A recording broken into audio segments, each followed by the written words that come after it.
I want you to try a little visualization exercise with me, just for a second. Picture this. It's a Saturday afternoon. You're standing in your garage. Okay.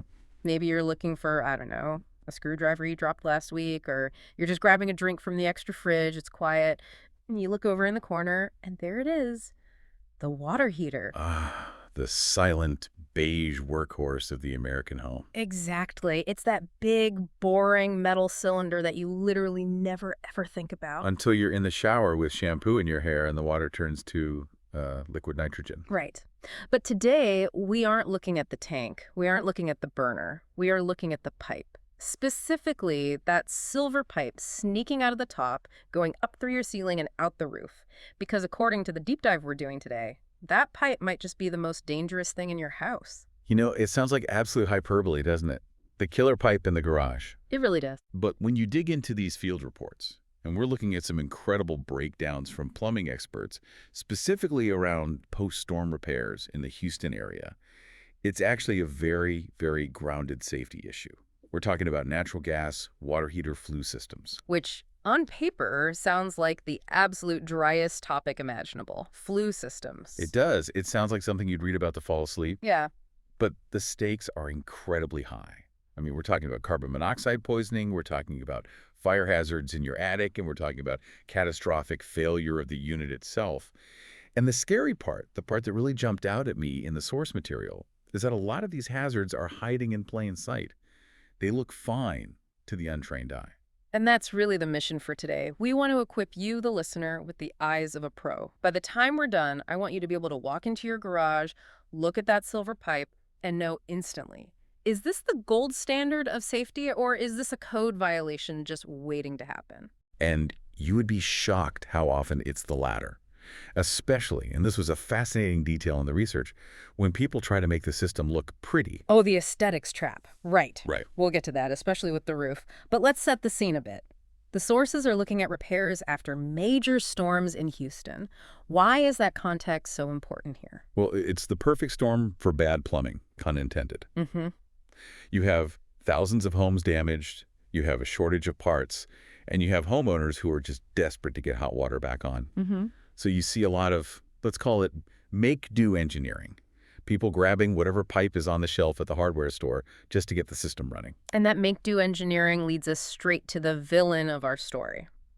The experts paint a very specific picture of what not to do. You walk up to the water heater, you look at the draft hood, that little hat on top, and connecting to it is this flimsy, crinkly, flexible pipe. The slinky. You see this all the time. It looks exactly like the ducting you'd put on the back of a clothes dryer. It's cheap. It's at every big box hardware store, and it bends. So if your vent pipe in the ceiling doesn't quite line up with the water heater, the homeowner, or maybe a handyman, thinks, no problem, I'll just wiggle this flexible pipe to bridge the gap. It feels like a solution, you know? It solves the geometry problem, but the physics say it's a disaster. Why exactly is flexible pipe the villain here? I mean, a pipe is a pipe. If the smoke goes up, what's the big deal? Well, it comes down to flow dynamics and heat ratings. First, natural gas exhaust isn't like dryer lint. It is incredibly hot. Okay. Most of that flexible aluminum foil-type pipe isn't even rated for the temperatures you get from gas combustion. You're risking a meltdown right there. Yeah. But the bigger issue, the one that really messes with the system, is the flow. Because it's crinkly. Exactly, because it's crinkly and because it sags. Think about a river. If the riverbed is smooth and straight, the water flows fast and clean. That's laminar flow. Mm-hmm. Now imagine a riverbed full of jagged rocks and sharp turns and dips. The water gets choppy. It swirls around. Exactly. Turbulent. It swirls back on itself. In the case of your water heater, that river is carbon monoxide and exhaust gas.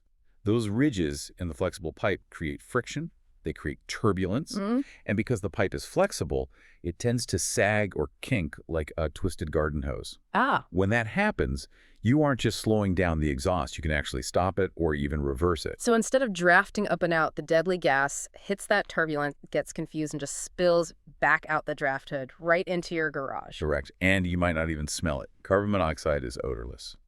So rule number one, if it looks like a slinky, it's an immediate fail. It doesn't matter if it was easier to install. It's just dangerous. Okay, so that's the obvious villain. But the research also highlighted a sneakier trap, the Yeah. single wall pipe. Now, this looks rigid. It looks like real pipe. It's not crinkly, but it's just Wow. a single sheet of galvanized steel. I feel like I see this in older houses all the time. Why is this a problem? You do see it. And in the right context, like inside a heated room, it can be allowed.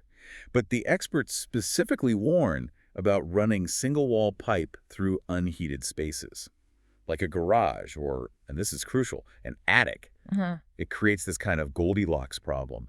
It's simultaneously too hot and too cold. Let's break that down. How can a pipe be too hot and too cold at the same time? It's all about where the heat is. Let's start with the too hot side, which is the fire hazard. Single-wall pipe has zero insulation. It is just a thin piece of metal holding back extremely hot exhaust. That means the outside of the pipe gets almost as hot as the gas inside. So if I touched it, I'd burn my hand. Badly. And if your house touches it, you could burn your house down. Building codes usually require a 6-inch clearance for single-wall pipe, 6 inches. 6 inches of empty air, Yeah. nothing else between that metal and any combustible material. And combustibles means what? Drywall, roof trusses, insulation. Exactly. And just think about a cramped attic. You're trying to run a pipe vertically through a maze of wooden beams, getting a guaranteed 360-degree, 6-inch bubble of empty space around that pipe for, say, 20 feet. Right. It's incredibly difficult in a retrofit. The source material had this terrifying visual of single-wall pipes in attics, just leaning right up against wooden framing. And it's essentially a hot iron rod sitting next to dry kindling, just waiting for a spark or a particularly long shower to heat it up enough to ignite. Okay, that's the fire risk. That makes total sense. But you mentioned a cold issue. This is the part of the physics I found really interesting. How does a hot pipe have a cold problem? This is where we get into the thermodynamics of drafting. So imagine your attic in the middle of winter. It's freezing up there. Now you have this single-wall pipe carrying hot exhaust through that cold zone. Right. Because the metal is so thin and uninsulated, the cold attic air just attacks the pipe. It sucks the heat right out of the exhaust gas. And heat is the engine that drives the draft, isn't it? Hot air rises. Precisely. Thermal buoyancy. The gas only goes up because it's lighter than the surrounding air. But if the freezing attic cools that gas down too fast, it becomes heavy. It stops rising. It actually creates a plug of cold air in the pipe. So the exhaust from below hits this traffic jam of cold air and has nowhere to go but back down. Backdrafting again. But there's a nasty chemical side effect too. When hot, moist exhaust gas meets cold metal, you get condensation. Like a cold soda can on a hot day, but in reverse. Right. But this isn't pure mountain spring water. This is a byproduct of gas combustion. It's highly acidic. The experts talk about this condensation literally eating the pipe. It rots the galvanized coating from the inside out. Wow. So you could look at the pipe in your attic, and it might look perfectly fine from the outside, but the inside is just dissolving. Until it eats all the way through. And then you have a pipe that is essentially Swiss cheese, leaking exhaust into your attic, and you can't even see the damage until it's way too late. That is a terrifying domino effect. You buy the cheaper single-wall pipe, and you end up with a fire hazard, a carbon monoxide risk, and a corroding system. It really drives home why code isn't just arbitrary rules. It really is. The code is written in the ashes of previous fires. Okay, so we've survived the garage and the attic. Let's follow the smoke up to the roof. We're finally outside. Fresh air. We should be safe, right? But this is where the story takes that weird twist you mentioned. The plot twist with the roofers. This was fascinating, especially in the context of those Houston storm repairs. So, picture this. You get a new roof. The crew is up there. They're tearing off shingles, making everything look brand new. They get to the water heater vent, and it has this, ugly functional metal cap on it. It clashes with the new architectural shingles, ruins a whole vibe. Exactly. So the roofer, often with the best of intentions, thinks, hey, I'll do the homeowner a solid. I'll replace this ugly cap with a nice decorative stone cap, or maybe one of those low-profile, sleek boxes that matches the house trim. They're prioritizing the curb appeal. They are. But here's the problem. The water heater is basically a lung. It inhales air for combustion, and it exhales exhaust. And those standard ugly caps are designed specifically to let that exhale happen without any resistance. When you put a heavy stone cap or a restrictive pretty box over it, You're putting a pillow over its face. you're suffocating it. You create back pressure. The exhaust hits that fancy cap, can't escape fast enough, and it pushes back down the entire column. The draft just collapses. It's wild to think that a free upgrade from a roofer, something you probably thank them for, could actually break your water heater's ability to function. And the homeowner has no idea. They're standing in the driveway admiring their new roof, not realizing their water heater is now struggling to breathe. If you look at your roof and see a vent cap that looks like a fancy piece of masonry instead of a standard open metal hat, you might have a problem. We have thoroughly terrified everyone at this point. We've got melting slinky pipes, rotting single-wall pipes, suffocated roof caps. We need a hero. And the sources are very clear on the solution. They call it the gold standard. Enter double wall type B vent pipe. Specifically, the experts highlight the brand Amerivent, but the category itself is double wall type B. Let's unpack the engineering here. Why is this the hero? How does adding a second wall fix all these different physics problems? Yeah, okay. So think of it like a high-tech thermos. It's a pipe within a pipe. The inner wall is typically made of aluminum, Why aluminum? Why not just steel on the inside too? because aluminum has very low thermal mass. It heats up almost instantly. Remember, draft depends on heat. So when your water heater turns on, you want that inner pipe to get hot immediately so the smoke starts shooting up fast.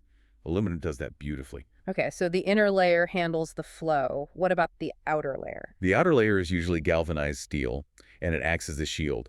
But the real magic is what's in between the two walls. Which is nothing. Air. A calculated air gap. Air is a fantastic insulator. That gap prevents the heat from the inner pipe from transferring to the outer pipe. And this solves both of our Goldilocks problems at the same time. Oh, I see where you're going. It keeps the inner pipe hot, solving the condensation and draft issue, and it Yeah. keeps the outer pipe cool, solving the fire hazard. Precisely. It keeps the hot stuff hot and the outside cool. Because of this insulation, the clearance requirement drops drastically. Remember, the single wall needed 6 inches of space. Yeah. Double wall type B only needs 1 inch of clearance from combustibles. Wow. From 6 inches to 1 inch. That completely changes the game for running pipe through a tight attic or cramped roof framing. It makes a safe installation actually possible in a lot of older homes. Yeah. And it minimizes that condensation risk because the inner wall stays warm so the gas never reaches its dew point where it turns back into acidic water. So if I'm a listener standing in my garage right now staring at my heater, how do I know if I have this fancy double wall stuff? Does it look different? It usually looks a bit bulkier than single wall, more substantial. And the connections are really distinct. The source material describes the assembly process with a lot of satisfaction. These pipes pop and click together. They have locking tabs. Yeah, I love that detail in the source notes. It's so tactile. Snap, click, done. No screws needed for the main connections, right? Right. If you see duct tape holding your water heater vent together, run away. Yeah. That is a massive red flag. These systems are designed to lock together mechanically. Now, speaking of locking together, there was a very specific warning in the material about brands. It mentioned Amerivent and Duravent and gave a pretty stern warning about mixing them. This is a critical detail that trips up even experienced DIYers. You cannot mix and match these brands. It's not like Legos where everything just fits together. But if they're both, say, 3-inch type B pipes, shouldn't they fit? A 3-inch hole is a 3-inch hole. You'd think so. They might physically slide together, but the locking mechanisms, that specific click and the heat seals won't align. The engineering tolerances are proprietary, and if those seals don't line up, you've compromised the insulation and the airtight seal. And presumably you void the warranty and the safety listing. Exactly. If you have a fire and the insurance adjuster sees an Amerivent pipe shoved into a Duravent elbow, they're going to deny that claim. You have to stick to one ecosystem. That is a pro tip right there. Don't get creative with the brands. And just to clarify for the listeners, the standard size for most residential gas water heaters is 3-inch pipe. So you're looking for 3-inch double wall type B. Let's get into the nitty-gritty of the installation itself. The sources walk through a real repair job, and I want to talk about the geometry. We know straight up is best, but houses are never perfect. What happens if the roof hole isn't directly above the water heater? This is where a little bit of artistry comes in. You have to use elbows to create an offset, but the experts really emphasize using 45-degree elbows, not 90-degree elbows, whenever you possibly can. Right, going back to our river analogy, a 45-degree turn is a gentle bend, but a 90-degree turn is a hard wall the water has to slam into. Exactly. A 90-degree turn creates so much resistance, it just kills the momentum of the draft. A 45-degree turn keeps things moving smoothly, so you'll see setups where they click two 45s together with a straight piece in the middle to gently jog the pipe over instead of making hard right angles. Now, there was one hack in the repair notes that I absolutely loved. It involved a broomstick. It felt very MacGyver. I love this too. It's so practical. So Imagine you're up on the roof. You've just installed the flashing, that's the metal skirt that keeps the rain out, and the storm collar. You need to seal everything with silicone. Mm-hmm. But the pipe is loose, right? It's wiggling around in the hole. You need it to stay perfectly centered while that silicone cures. And you can't exactly stand there holding it for 2 hours while the sun beats down on you. Right. So the pro tip is, before you start sealing, you go downstairs, you jam an old broomstick up into the pipe from the bottom so it wedges against the floor or the tank. It acts as a lever to hold the pipe rigid in the exact position you want. A $10 broomstick ensuring the integrity of a $1,000 install. I love it. It works. It keeps the pipe plumb, perfectly vertical, while you apply the sealant on the roof. And speaking of sealant, the source was emphatic about the type of caulk. 100% silicone, why so specific? Yeah, do not use latex caulk. Do not use tar. Do not use cheap construction adhesive. You need 100% silicone because it handles thermal expansion and, UV rays from the sun better than anything else out there. And the goal here is just to keep rain out. It seems like a small detail. Just keeping rain out is the most important part of longevity. If water runs down the outside of that pipe, where does it go? Right on top of the water heater. Right. It lands right on top. It rusts out the shell. It drips into the burner assembly. It shorts out the electronics. The source noted that simple rainwater leakage is a huge cause of premature water heater death. So you've got the broomstick holding it steady, the 100% silicone sealing the storm collar. Let's go back down to the bottom, right at the heater. We talked about how the Type B pipe clicks together, but how does it connect to the actual water heater itself? This is the one place where you might see screws. You connect to the draft hood, that hat on the heater. Usually you use a specific single wall connector or an adapter there, and you secure that with 3 screws or rivets, and then you immediately transition to the double wall system for the long run up. So seeing screws at the very bottom is okay. Yes, at the draft hood connection, screws are standard. But once you switch to the double wall, it's all clicks and locks. You generally don't want to drive screws into double wall pipe because you'll puncture that aluminum interliner we talked about. And puncture the integrity of your thermos. You got it. You lose the insulation value. We've covered a lot of technical ground here. We've talked about laminar flow, thermal buoyancy, acidic condensation, clearance to combustibles. But I want to zoom out. Why should the listener really care? What is the so what here? The so what is the difference between a safe home and a dangerous one. I mean, look at the before picture the source painted. Stained, leaky, flexible pipe. Heat stains on the ceiling where exhaust was leaking. A system that is actively struggling to push deadly gas out of your home. That's a silent health hazard. Versus the after. Clean, straight, vertical. Double wall pipe that stays cool to the touch on the outside but keeps the gas hot on the inside. No leaks, no rust. It's a system that works with the laws of physics, not against them. It's really about peace of mind. We fixate so much on the visible parts of our homes, the paint, the tile, the landscaping, but this invisible infrastructure is what's keeping us alive. That's the crux of it, safety versus aesthetics. That pretty stone cap on the roof isn't worth a carbon monoxide leak. That flexible pipe that was easier to install isn't worth a house fire. The code exists for a reason. And I think it's important to emphasize that while we're empowering you to spot these issues, fixing them isn't necessarily a Saturday afternoon DIY project for everyone. Absolutely not. We're talking about roof work. We're talking about gas lines. If you are not comfortable cutting holes in your roof or working with natural gas, you call a licensed plumber. The goal of this deep dive is to give you the knowledge to inspect your home, to know when something is wrong, not necessarily to force you to be a plumber. Right. You need to know enough to know when to call for help. If you walk out to your garage after this deep dive and you see that dryer vent hose attached to your water heater, Call a pro immediately. or if you go into your attic and see a single wall pipe touching a wooden beam. Call a pro. That is an urgent fire hazard. So here is your homework. Go look. Seriously, it takes 30 seconds. Go into the garage, pop your head into the attic if you can safely do so. Check the pipe. Is it flexible? Is it single wall in a cold space? Does it have a weird fancy cap on the roof? And check for those heat stains or rust streaks on the pipe itself. Those are the silent screams of a water heater that isn't venting properly. Silent screams of the water heater. That is a haunting image. It should be. We ignore these things until they scream way too loud. It's amazing how much we ignore these systems. It leads me to a final thought I want to leave you with. We talked about how the pretty roof cap was actually the villain. It makes me wonder, what other invisible systems in our homes are we compromising for the sake of aesthetics? That's a great question. We often hide things, cover things up, or modify things to make them look better, just assuming the engineering will work itself out. Exactly. We prioritize the cosmetic over the functional. So as you look around your house today, not just at the water heater, but everywhere, ask yourself, is there something here that looks nice but is secretly causing a problem I can't see? It's a sobering thought. Safety should always be beautiful to the trained eye. Well said. A perfectly installed double-wall Amerivent system is a thing of beauty, if you ask me. I couldn't agree more. Thanks for taking this deep dive with us. Go check those vents, stay safe, and we'll catch you on the next one.